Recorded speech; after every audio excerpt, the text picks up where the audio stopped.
we have a friend of ours in studio, Dave Williamson, who is a very funny comedian and but also what would you say, a barbecue enthusiast? Yeah, that's because you're in front of Myron Mixon right now. I'm very cautious not to call myself an expert. Okay, but over the years, Myron, in the past, I don't know how many years, he's got really into barbecue and obsessed. And he's brought. Well, you can talk. Do you want to hold up to the camera and say, have Myron say whether it's any good? Yeah, let's do that before I slice it because it all looks good before. I don't care how many briskets you make.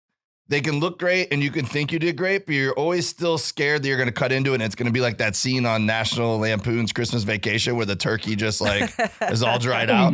Yeah. So it's always I feel the same way about having kids. Little small brisket there, and I did some beef ribs. Yeah, and I did some pork ribs as well, and I didn't do very well with my sleep schedule last night, and my timer didn't wake me up, so I had to get a little creative and go hot and fast this morning to get them done in time. But I still am confident we ended up all right. Are you nervous right now, Dave, in front of Myron Mixon? I'm always nervous, dude. It doesn't matter how many times. We're going to eat this probably and be like, this is great. It's like when you have a bad set and people are like, hey, man, you were awesome. But you know in your mind, like, nah, I messed something up. But everyone's like, no, it was great. Like, no, it wasn't, you know? And then at the end of these questions, we'll see how Jim did. You can grade him 0 through 10, 10 being accurate and 0 not being good at all. Yeah. And then Kelly's going to grade him on confidence. I'm going to grade him at cetera. We'll add all the scores together. 21 through 30 are a spare rib, Jim. 11 through 20, bruised rib. 0 through 10, a McRib. You don't want to be a McRib. What? Nothing. Okay. No, I wasn't saying big. Yeah, look at there's the brisket. Can you see that, Myron? Is that put that smile on Myron? Okay. Yeah, but take it up to the camera. Let's see. Wait. We want you to see Dave's brisket on the camera here. With and be honest, don't suck up to him. He can deal with the criticism. I tell you what, it's very juicy. I mean, how does it bite? That's the way you really got to judge. Everybody wants you to look. Okay. I see smoke ring. You got to bite it. If it's a smooth chew, a silky bite, that's what you want. What do you think the top prizes are and stuff? Oh, it's delicious. It's got a good bite to it, man. You're not supposed to be eating yet. You got to answer the last question. I'll tell you what that is. I'll be a judge of that. It is very good. That was good. All right. Very good. I'll give you a 1 and a cetera, your bruised rib. Jim doesn't care anymore. There's food going in front of his face now. Thank you, Dave. Yeah. Those beef ribs you got there, that's my new fave. I teach them in class. And I love a great beef rib. These and are it looks like you did. fantastic. They look awesome. I mean, really, truly, I'm not saying that to kiss your ass, but they look good. Myron, talk a little bit about the difference between cooking just like this for your friends versus cooking for a judge who's going to take one bite. Yeah, that was one of the questions at the end there. Jim said if you're cooking for judges, they're going to judge you. And then regular people are going to be like, thanks for the meat, man. Myron just won the grand championship at Memphis in May. I was there. It was my first time ever going to a big competition like that. And it seems like you love it just as much now as you did back in the day because you were pumped when your name was called. Was there big crowns, Dave, there? Did you find it hard to walk around with your erection? I was very excited. That is not a lie. I was the first comedian to perform at the Memphis in May. They said they've had strippers and DJs and everything else you can think of, but never a comedian. You can't just call can you call yourself a pitmaster or does somebody have to make you a pitmaster? Is there a Jedi council is what he's asking. Are you knighted? I mean, I'll say I'll go back to the analogy of comedy. Like you could do comedy for a while, but feel guilty calling yourself a comedian. Lots of people don't though. Yeah. Holy hell. You seen those people? You know, I'll tell you how you can spot a shit comedian. Their profile picture is them doing comedy.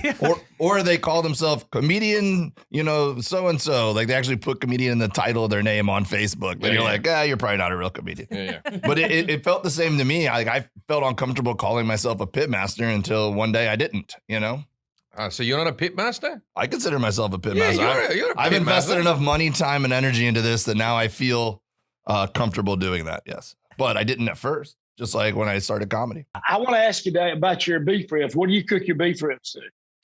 So my beef ribs, since today I was putting it in the hot box and bringing it down here, I pulled them at about 195 because I knew they would carry up over 200 degrees in the hot box for a few hours. That's where you want to be. I always teach in my class, take your beef ribs to 210 degrees. Oh, really?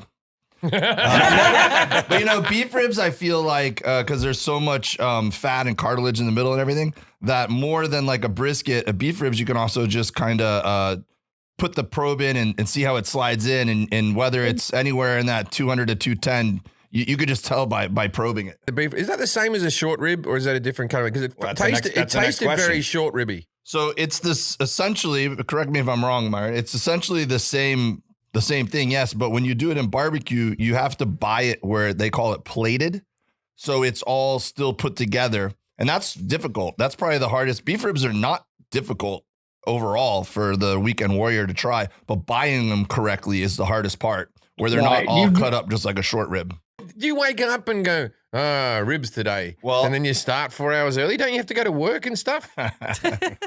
Yeah, but when it becomes like a passion and, barbecue becomes, it's a culture, so that becomes part of the enjoyment is the process of when I invite someone over to watch football on Saturday and I do more than just throwing hamburgers on the grill for them. That's grilling, right? Yeah. Then when I do barbecue for them and they come over and they're hungry and I go, it's not ready yet, man. And I'm not pulling it until it's ready. Because if I pull it 5 degrees too early, it wasn't worth me staying up all night. And so they go, oh, I'm really hungry. And then I pull it out and then they're ready to eat it. And I go, nah, I got to let it rest at least an hour. And then they're like, come on, man, I'm hungry. And I go, well, you shouldn't have smoked so much weed. And then I finally slice it and they eat it and they know that it was worth waiting for. And they know that I stayed up all night to give them that meal, which is more than just something that took me 5 minutes of grilling a thing. That's part of the enjoyment. Are you offended when someone like me invites people over to their house for a barbecue and it's really just a case of beer and we're going to throw some pre-made and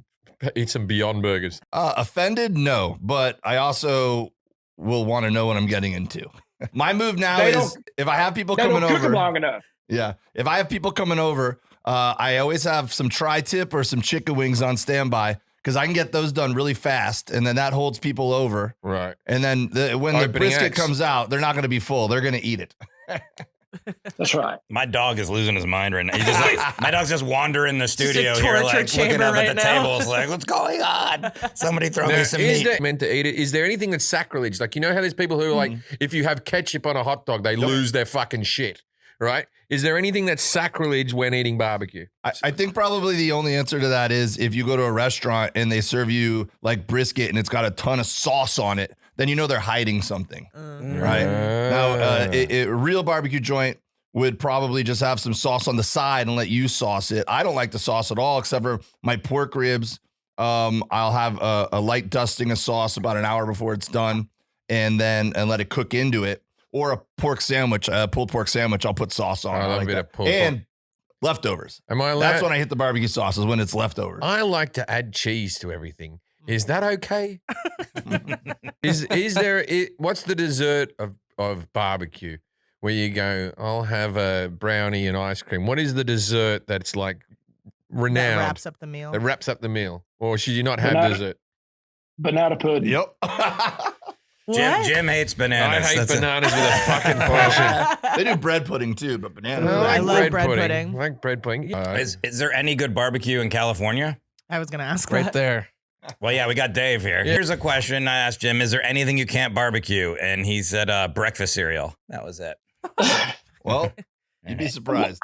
So I want to get Dave Williamson. Thanks for cooking on the meat. You have Right, a Dave. rub yourself, right? Right. Yeah, I just started selling my own rub.